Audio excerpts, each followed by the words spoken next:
BJP period रे बारंबार भारत पर आक्रमण चली कहीं नुहे से पाकिस्तान आक्रमण भारतर निरीह जनसाधारण कोटी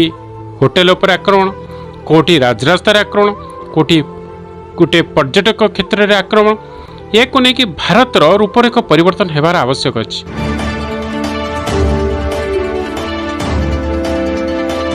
नमस्कार मु रोनी राजधानी स्पेशल न्यूज को स्वागत करछि। आमे आज आसी पहुँची जाइछु एडवोकेट सुरेश कुमार पंडा सांग पाखे। सर नमस्कार। आज्ञा प्रणाम। आपण माध्यम राजधानी स्पेशल न्यूज रो अगणित दर्शक बंधु मान पुणी एक नुआ वार्ता नहीं मोर समस्त अगणित दर्शक मान हार्दिक अभिनंदन एवं स्वागत। पूरा भारत दुखमय हो पड़ी जमी जानते जम्मू काश्मीर रे जो अघटन घटी ताकू नहीं कि आपण कौन वार्ता रखिए। देखो सारा भारत नहीं भारत बाहर बहुत देश जेहेतु विदेशी नहीं थिले दुई जन तांकर से भाई प्राण जाइए ताकू नहीं कि सारा वर्ल्ड बर्तमान गोटे स्तब्ध गति करुच्ची। आपड़ जानी भारत पाकिस्तान युद्ध को सारा वर्ल्ड रे गोटे नुआ दिग्दर्शन दि जाए कहीं भारत पाकिस्तान सहित थिबा युद्ध घोषणा जिते हुए भारत व्यतीत प्राय कंट्री कोटि ना कोटि गोटे किसी ना किसी रूपरेख को आसती कहीं कहूँ चाहे भारत हूँ हिंदू राष्ट्र बोली केतेकांश अन्य कंट्री मैंने भल बुझी जानी जेहेतु पाकिस्तानी गोटे स्वतंत्र कंट्री बा स्वतंत्र देश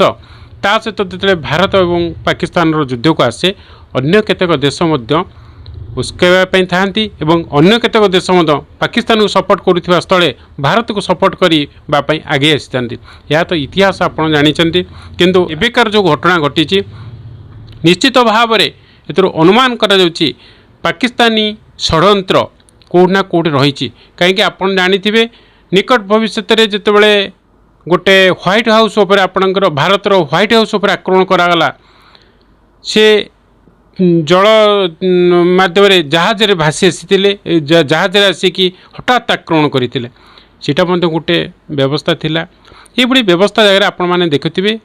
बीजेपी पीरियड रे बारंबार भारत पर आक्रमण चली कहीं नुहे से पाकिस्तान आक्रमण भारतर निरीह जनसाधारण कोटी होटेल पर आक्रमण कोटी राजरास्तार आक्रमण कोटी गोटे पर्यटक क्षेत्र में आक्रमण या नहीं कि भारतर रूपरेख परिवर्तन होबार आवश्यक अच्छी किंतु आज पर्यंत भारतर रूपरेख कहीं परिवर्तन नहीं ता एक भारतवासी मान प्रश्न जमती कि मुझे कहूँ चाहे एक नेशनल पर्यटक स्थली बा पर्यटन स्थली बा से जगह को सारा भारत नहीं भारत बाहर लोक मैंने आसती से जगार उपभोग करने किंतु से जगार स्पेशल ब्रांच बा इंटेलिजेंस ब्यूरो कौन पे भारत नहीं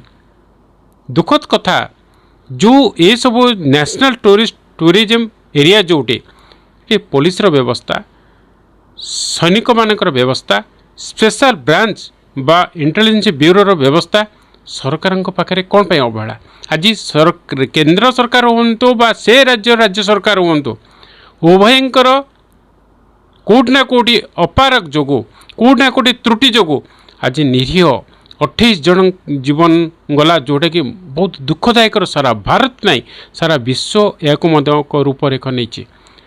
विश्वास करेंगे गोटे वार्ता मोर समस्त अगणित बंधु मान कोटि ना कोटि गोटे त्रुटि रही जहाँफल कि आज निरीह जीवटे चलीगला आईभली हत्या विभत्स हत्या बहुत दुखदायक से मैंने जाइए ना केते खुशी परिवार को लेकिन बुलवाई केते सुंदर उपभोग करने केते सुंदर वार्ता जोगाई केते सुंदर परिवार गोटे संबंध भितर थिले हाँ से युद्ध क्षेत्र जाते कौटी है से अलग कथा था किंतु एमाने एक षड्यंत्र करी पाकिस्तानी ये जो बड़े हत्या कले निश्चित भाव कड़ा जवाब देवार समय आसी जवाब रे कौटी खिलाफ रहा तो आसंता दिन में अन्य जो आमर पीठ परिषद बा मठ मंदिर बा आपणकर नेशनल टूरिज्म अच्छी कोना कोनी पुणी भी से आक्रमण करेंगे किंतु ये आक्रमण किभली पाल्टा आक्रमण जवाब दिज्व भारत उपरे समस्त देश मानकर नजर रही भारतवासी नजर रही। सर आपण को किसी माने जो आक्रमणटा करागला आपण को किसी ये लगुच जमती कि से महिला मान को छाड़ीदे छोट छुआ को छाड़ीदे केवल घर जो मैंने जाइए पुरुष मान को से आक्रमण करते आउ हिंदू लोक को ही आक्रमण करते यहाँ कर कारण कौन थी आपन को लगुच आज मुझे आपण माध्यम गोटे बार्ता देवाई जाऊँ 1990 मसीह जो काश्मीर पंडित मान आक्रमण कराला ठीक यही ढांचा थिला किंतु भारत से भली कड़ा व्यवस्था नहीं नथिला बोली आज भी 28 जनकर प्राण जाइए यहाँ कौन भारतवासी बुझीपारना कहू चाहे 1990 मसीहा ठीक रात्र काल घर मुरबी मान टाणी आनले स्वामी को स्त्री आगे खंड खंड कर हत्या कले स्त्री लोक छाड़ीदे कहले तुम्हें जदि बंचब तो आम धर्म सहित मिस तुम यंग एजर झील बा यौवन अवस्थार झील को मध्य धर्म को नेले आ वृद्ध लोक छाड़े केवल वयस्क हृष्टपुष्ट जो माने कि घर मुरबी पुरुष जातिर लोक हत्या कले ये हत्या गोटे षड्यंत्र मु तो भावुची से प्रति ट्रेनिंग थी जे जो मैंने परिवार मुख्य को हाणीदे स्त्री छुआ को आम आम आड़ को कन्वर्ट करनबू आ गोटे कथा भी मुझे आज पुणी से वार्ता सनातन धर्म को नष्ट करने जो षड्यंत्र कुचक्री चली यह भी गोटे असंभव नुहे कहीं पुरुष मान हत्या कलापर स्त्री पिला छुआ निश्चित भाव में कौन धर्म को केबी भी आसवे आज आपण को मन पड़ुची जे 28 जन को हत्या कलापर भारत थरीला बा सारा विश्व थरीगला किंतु जितेबाला 1990 मसीह पंडित मान हत्या करागला से यही दृश्य थिला केवल पुरुष मान हत्या कराउतला निरीह गरीब श्रेणीर पूजक माने जो माने स्ट्रगल करी बंचुतिले तांको परिवार भितर से निरीह लोक मान हत्या कराला आपन को लागुच तले हिंदू धर्म नष्ट करिया पे तांकर गोटे प्लान आज्ञा हिंदुत्व को नष्ट करबा हिंदू धर्म को नष्ट करबा एक विराट बड़ षड्यंत्र एतरे भारत भी बुझी सारी किंतु भारतर तांको षड्यंत्र को फंड कला बड़ी कौन सी व्यवस्था भारत रे एबे नाही गोटे कथा मु आपन को कहबी एक पुरुष मान हत्या करबा द्वितीय मेडिसिन माध्यम किछि अणपुरुष करने षड्यंत्र आपण को प्रथम वार्ता देवाई चाहूँगी हिंदुत्व को नष्ट करवा सनातन धर्म को नष्ट करवा गोवंश लोप होगा एक विराट बड़ षड्यंत्र जोटा कि मु गोवे 2011 मसीह यही वार्ता गोटे मोर मन को आसला कही सारा विश्व दरबार पहुँची गोवंश को हत्या करवा एठार केंद्र राज्य सरकार केंद्र सरकार मध्य समस्ते जानते किंतु धीरे धीरे गोवंश लोप हो जाए आगे गोवंश लोप है हिंदू मैंने अशुद्धि शुद्धि हो पारे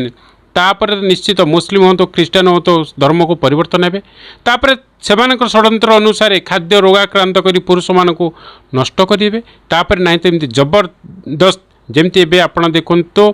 वेस्ट बेंगल घटना है मुर्शिदाबाद रे 800 गाँव लोक मैंने हिंदू परिवार छाड़ी पलि आसिले से भाई हम घर द्वार उपर आक्रमण करेंगे विवर्ष हत्या करेंगे हिंदू मान को जमती कि देखो पैंट खोली चिन्हट करी हत्या कराला ये अवस्था से जगह को कहीं भी जीवेनि हो ठीक से भाई पर्यटन स्थली धर्मस्थली मठ मंदिर स्थली एवं हिंदू मानकर बसवास जनसमुद्र स्थली तो निश्चित भाव में मैंने ये आक्रमण करने एक षड्यंत्र दीर्घ 35 वर्ष बीती गलानी तापर भी सरकार आपन को लगुच कि ये जो जिनसटा लोक जो हत्या हेले सरकार चाही था से हत्या न कि भलरे आज घर को जाई पारता निश्चित भाव में सरकार खामखियाली गुण पाई निरीह लोकंर जीवन जाऊँगी प्रकृति में खामखियाली कहबार एकमात्र कारण से गोटे national tourism place international tourism place से जगार पुलिस व्यवस्था रहा दरकार आपणकर सैनिक मानकर व्यवस्था रहा दरकार इंटेलिजेंस ब्यूरो रहा व्यवस्था दरकार जमती आपणकर एयरपोर्ट रे गला को स्कान होकर जाऊँ से जगार जदि से भाई स्कान करके से प्लेस को जीवार व्यवस्था रही था तो किए बंदूक नौ गोला बारूद नौ तो जना पड़ता ना कहीं सरकार को कौन गोटे प्रश्न आसूजी जे आतंकवादी पशिले कौपटे और केमिति पशिले कहाँ साहाय्य पशिले देखो आतंकवादी जिते पसंती भारत हो बा अन्य देश मानकरे तांकर स्वतंत्र टीम गोटे काम करे एबी भी आपणकर से खुलासा होची भारत भितर किसी विधर्मी अच्छी जो मैंने सब षड्यंत्र करते आपन भी जानते आपणकर बालेश्वर क्षेपणास्त्र घाटी में गोटे विश्वास टाइटल गोटे लोक भी धरा पड़ता जी कि सहित लिंक थिला ये परिस्थिति में मुझे बारंबार सजग करने गोटे कथा राज्य सरकार केंद्र सरकार निवेदन करुच्ची ସେମାନେ ଦେଖିକି ବି ଅଣଦେଖା ରହୁଛନ୍ତି। ଏବେ ନିକଟ ଭବିଷ୍ୟତରେ ଆପଣ ଦେଖନ୍ତୁ ହିନ୍ଦୁ ବିରୋଧୀ ଭାଇରସ୍ ନାମକ ଏକ ସଂଗଠନ ଯାହାକି ସାରା ଓଡ଼ିଶାରେ ନଷ୍ଟ କରୁଛି, ଏତେ ତଥ୍ୟ ଦେଲା ପରେ ବି ସରକାରଙ୍କର ଆଖି ଖୋଲୁନି। ଯେଉଁଠି ଗୋଟେ ଲୋକଟେ ମରିଯିବ ସାଙ୍ଗେ ସାଙ୍ଗେ ଚିଫ୍ ମିନିଷ୍ଟର ପଳେଇବେ 20 ଲକ୍ଷ ଟଙ୍କା ଦେଲେ। 20 ଲକ୍ଷ ଟଙ୍କା ସହିତ ଜୀବନର ମାନେ ନୁହେଁ। ଯଦି ରାଜ୍ୟବାସୀ ଆପଣଙ୍କୁ ତଥ୍ୟ ଦେଉଛନ୍ତି କ'ଣ ପାଇଁ ଇନକ୍ୱାରି ହେଉନି? ଆମ ରାଜ୍ୟରେ ବି କେତେବେଳେ ଘଟଣା ଘଟିପାରେ। ଏବେ ବି ସରକାର ଶୋଇଛନ୍ତି। ଆଉ ସରକାରଙ୍କର ଅବସ୍ଥା ବି ଆପଣ ଜାଣନ୍ତୁ। ଏଠି ସ୍ପେଶାଲ ବ୍ରାଞ୍ଚ ଫେଲ୍, ଏଠି ପୋଲିସ ବିଭାଗ ବି ଫେଲ୍, ସୈନିକଙ୍କର ବ୍ୟବସ୍ଥା ଏଇଆ। ଜନସାଧାରଣ କହିଲା ପରେ ମଧ୍ୟ ପୋଲିସର ହେୟ ଜ୍ଞାନ, ଏସବୁ ଯଦି ତଥ୍ୟ ରୁହେ ନିରୀହ ଲୋକଙ୍କର କ'ଣ ଜୀବନ ଯିବନି? ଯେତେବେଳେ ନିରୀହ ଲୋକଙ୍କର ଜୀବନ ଯିବ, ଆମ ସରକାର ଆଉ କେନ୍ଦ୍ର ସରକାର ଗୋଟେ ବଢ଼ିଆ ପ୍ଲାନ୍ ଶିଖିଛନ୍ତି। କ'ଣ? ତୁମକୁ 20 ଲକ୍ଷ ଟଙ୍କା ସହାୟତା ଦିଆଗଲା ଆଉ ତୁମକୁ ଚାକିରି ଦେଲେ। ବାବୁ 20 ଲକ୍ଷ ଚାକିରି ଗୋଟେ ଜୀବନର ମୂଲ୍ୟ? ଆପଣ ଏହା ଭାବିଛନ୍ତି? ଗୋଟେ ଜୀବନକୁ ବଞ୍ଚାଇବା ସରକାରଙ୍କର କର୍ତ୍ତବ୍ୟ, ଗୋଟେ ଜନବସତି ବଞ୍ଚାଇବା ସରକାରଙ୍କର କର୍ତ୍ତବ୍ୟ, ଗୋଟେ ପରିବାରକୁ ବଞ୍ଚାଇବା ସରକାରଙ୍କର କର୍ତ୍ତବ୍ୟ, ଗୋଟେ ପରିବେଶକୁ ସନ୍ତୁଳିତ ଭାବରେ ମାନସିକ ଚିନ୍ତାରେ ଭଲ ଭାବରେ ବଞ୍ଚାଇବା ଏବଂ ଭଲ ଭାବରେ ପରିବେଶ ସୃଷ୍ଟି କରିବା ସରକାରଙ୍କର କର୍ତ୍ତବ୍ୟ। ସରକାରଙ୍କର ଅପାରଗ ଯୋଗୁଁ ଏଭଳି ନିରୀହ ଲୋକଙ୍କର ମୃତ୍ୟୁ ହେଉଛି। ସାର୍ ଆଜି ଯଦି ସେଇ ଜାଗାକୁ ଆମର ପ୍ରଧାନମନ୍ତ୍ରୀ ଯାଇଥାନ୍ତେ, ଆଜି ସେଇ ଜାଗାରେ ସେଇଭଳିଆ ଘଟଣା ଦେଖିବାକୁ ମିଳିଥାନ୍ତା କି? नहीं, प्रधानमंत्री जाइते आ से जगह हत्या होता कहीं आप जानते जेट काटागो ठार आरंभ कर सब प्रकार व्यवस्था रोचे। पुलिस विभाग तनिक तनिक रोचे, आप कुकुर तनिक तनिक रोचे, से साइंटिफिक टीम रोचे। तो से भाई व्यवस्था सेठार कराई था ये निरीह जीवन लोकंर जाए ना। आपंकर प्रश्न बहुत भल प्रश्नटे थिला। जदि स्पेशल टीम रो व्यवस्था रही था, इनक्वारी रही था, जांच कर व्यवस्था रही था, स्कान कर व्यवस्था रही था, पुलिस विभाग रही था, आपणकर सैनिक बाहिनी व्यवस्था रही था, पुलिस कुकुर टीम रो इनक्वारी रही था, कौन प्रकार सब व्यवस्था जब खंजी रही था के निरीह लोकंर जीवन जाई ना। किंतु एटारे कहया चाहे राज्य सरकार केंद्र सरकार कौटी ना कौटी गोटे अपार माने भूल रही जोटि कि निरीह लोक मानक सुरक्षा दे पाने। से आतंकवादी माने सहित से अंचल किसी लोकंर निश्चित भाव में सलासुतरा ना कौटी कौटी गुइंदा विभाग सहित सलासुतरा थी जहाँकि कौ मोमेंट आसवे, कौ बाट दे आसवे, केते आक्रमण करेंगे, से समय हिंदू मैंने केते अच्छा क्या उपर आक्रमण करेंगे, कौ बाटे आसवे, सी सबूर गति गोटे नक्शा बनाते। से नक्शा बनैला पर सक्सेस होगापी जो था से आक्रमण करते। आप ह्वाइट हाउस जो आक्रमण देखो से सेमती जो आपणकर ये मार्ग आसिले नौका द्वारा आसिले जलजाहाज द्वारा आसिले जलपथ देखिए आसिले कौन सरकार आउ intelligence bureau special branch internet सबू फेल हो गले। तो जदि से रोक जा पारि था समुद्र में निरीह लोक ह्वाइट हाउस पर जो आक्रमण हो पार ना। तो सरकार केंद्र सरकार राज्य सरकार पाखे एत प्रकार व्यवस्था थाई तो कौटि ना कौटि गोटे से समय को फेल हो जाते जोटा कि निरीह लोकंर जीवन जाऊँ। धन्यवाद।